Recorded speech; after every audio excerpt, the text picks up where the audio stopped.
What is up, guys? What is up? Uh, it is another episode of Anthony Lynn. I am Anthony Lynn, and this is Anthony Lynn Unfiltered. Today we have a guy who came up here and basically expressed why MAGA is MAGA. He did a really good job at it, and I wanted to bring it to you and check it out real quick. You guys know I don't like too much of the fluff. So let's go ahead and jump straight into the video. Resentment towards progress, validated in their belief Let's that rewind this. I've been doing a lot of thinking lately. I used to think Trump winning was some kind of cosmic mistake, like America tripped and hit its head and woke up confused. But I don't think that anymore. He didn't win in spite of who he is. He won because of it. See, Trump wasn't just a candidate. You want to know something? That's what I've been saying. Trump is a reflection of us.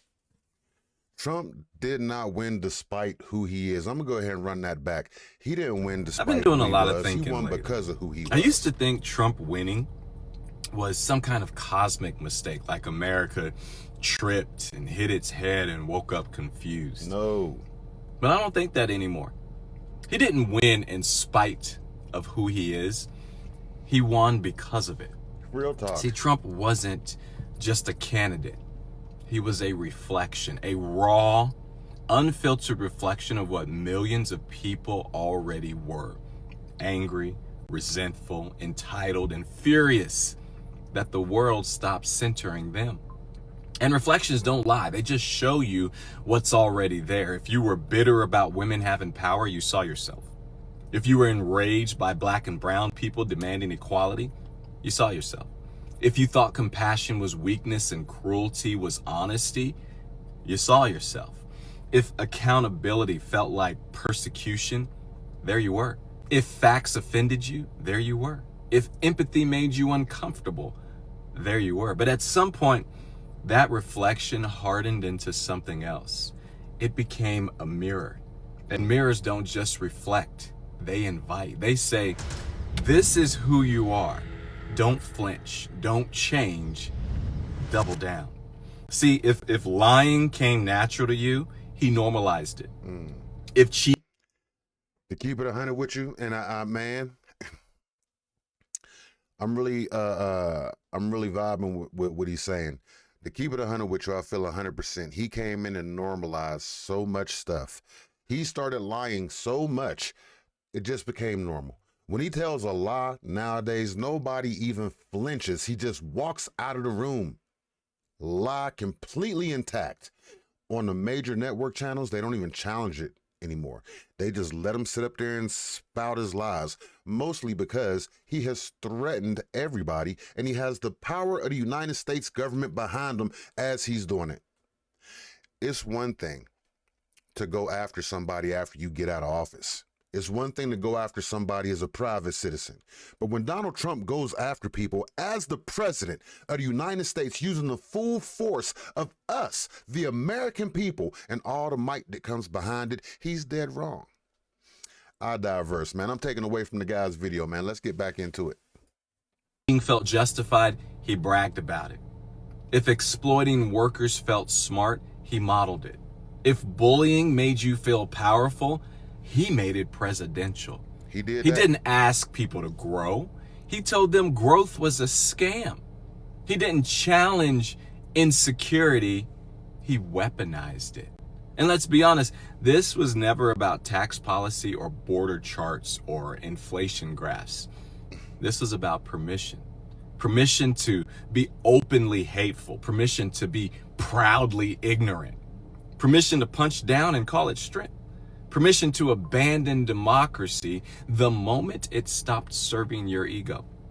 See, Trump didn't create the rot. He simply gave it a microphone. He walked into a country full of people already thinking these things and said, I'll say it for you, and I'll dare anyone to stop me. And that's the part I think we as Americans don't want to face. That tens of millions of Americans, they weren't fooled. No. They weren't. I'm sorry. We got to go back to that. These people were not fooled. They got exactly what they wanted. Some said a little bit more prouder, but they got exactly what they wanted. And no, they were not fooled, which is why I talk to some of my liberal friends and they are always mad, right? They say, man, I was telling this Trump guy what Trump did, and every single time the person's like, I didn't see that. Think of little Mikey Johnson, the leader of the House. At the end of the day, he is the House Speaker, excuse me. At the end of the day, every time that man is asked a question, I don't know, I didn't see it, I have no idea. You did see it, and you do know, and you do agree with it. You're just trying, what do they call that? Plausible deniability. I didn't know. Had nothing to do with me. Question. You with this shit? You didn't see the Obama ape post. That's fine. You with this shit? I think they with it. This is what they wanted. And yes, they enjoy punching down.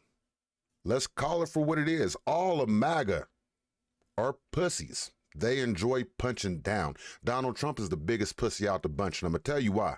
I'm going to tell you why. He won't go over there fucking with Putin. He won't say nothing to China. But now MAGA wants to run around here trying to antagonize minorities.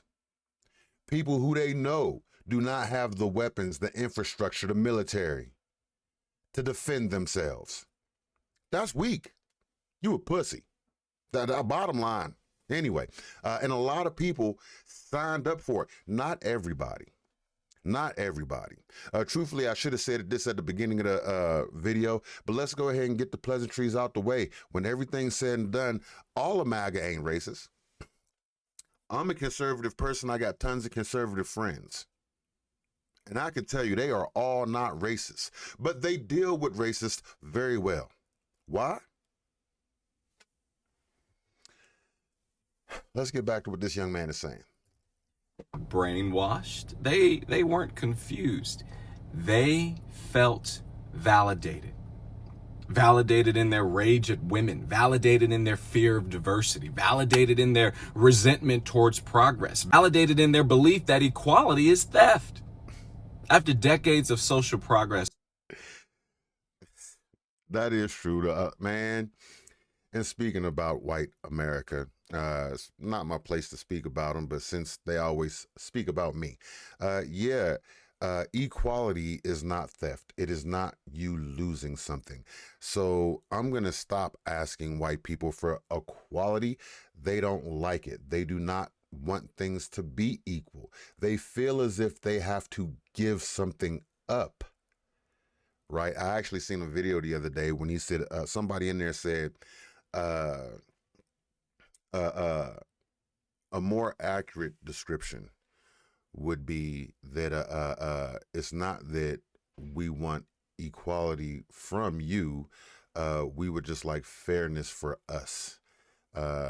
Not anything. I don't want you to lose anything. Matter of fact, I want everybody to get the bag. I want everybody to be rich. I want everybody to be successful. And I don't think the government should come and take it. That's the conservative string in me, the conservative strain in me. But this dude is a monster.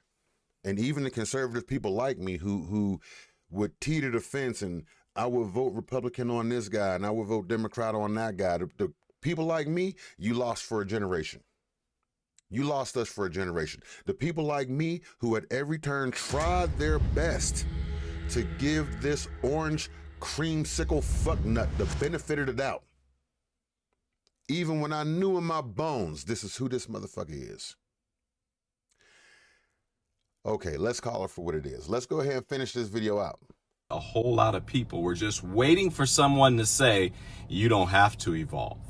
You don't have to share. You don't have to care.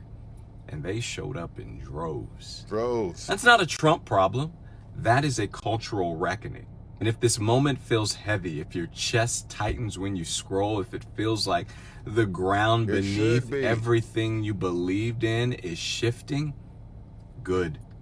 That means you still have a moral nervous system, because this is how democracies rot. not in one explosion, but in 1,000 excuses, 1,000 shrugs, 1,000 this isn't that bad moments. So if you're angry, stay angry. Yeah. If you're alert, stay alert. Keep your eyes open. If you're exhausted, rest, but don't disengage, because numbness is what they're counting on. If you made it to the end of this video, I tend to think you're not the problem. You're the resistance to normalization. And I'm not going to lie, I really like this guy. I can't see his name. TJ Talks 1987. Once again, I do like to give credit to the original content creators. If you guys want to run over to TikTok and give them a follow. It seems like, man, this actually gives me some hope for our future. Right? You know, I'm old. I'm not getting into politics. I'm not trying to rewrite anything. But when I see young men like this, I really do feel like we got a chance. But we do got to get past the Trump regime. And I think that we're going to start getting past the Trump regime by targeting the Republicans. So if you're in a Republican state, take a nice hard look at your senators. Take a nice hard look at your representatives. Take a nice hard look at your judges and ask, are you a puppet for Trump? Period. Point blank. If you're a puppet for Trump, I'm coming for you, boy. Yeah, it's not about Trump anymore. It's about the Republican Party, and they all need to go. All of them. When we start holding the Republicans accountable, I bet you they start holding his ass accountable. Vote their asses out of office. That's my thoughts. And if you disagree with my thoughts, hop in the comments and let me know. We can finish the discussion there. If, in fact, you like the video, reach down and hit that like button, please. And as always, subscribe to the channel. And I will catch you guys next time.